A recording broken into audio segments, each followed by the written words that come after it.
வணக்கம் மிதுன ராசி நண்பர்களே. இதுவரை உங்களது பாக்கியஸ்தானத்தில் இருக்கும் சனி பகவான் விலகி தொழில் ஸ்தானத்திற்கு செல்கிறார். 3ஆம் பார்வையால் அயன சயன போகஸ்தானத்தையும் 7ஆம் பார்வையால் சுகஸ்தானத்தையும் 10ஆம் பார்வையால் கலத்திரஸ்தானத்தையும் பார்க்கிறார். உங்களுடைய தொழில் ஸ்தானத்திற்கு மாறி இருக்கும் சனியால் பலம் பெறுவீர்கள். இதன் மூலம் பலவிதமான நற்பலன்களை அடையப் போகிறீர்கள். வாகனங்களால் லாபம் உண்டாகும், பண வரத்து அதிகரிக்கும், மனதில் இருந்த குழப்பம் நீங்கும், புதிய நண்பர்களின் நட்பு கிடைக்கும், நீண்ட தூரத்தில் இருந்து வரும் தகவல்கள் நல்ல தகவல்களாக இருக்கும். உங்களை விட உங்களை சுற்றி இருக்கும் மற்றவர்கள் பயன்படும் விதமாக திறமையை பயன்படுத்துவீர்கள்.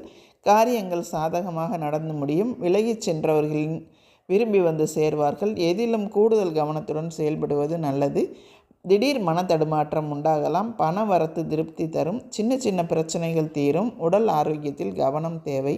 தொழில் வியாபாரம் முன்னேற்றம் அடையும். புதிய தொழில்கள் அல்லது வியாபாரம் தொடர்பான முயற்சிகள் சாதகமான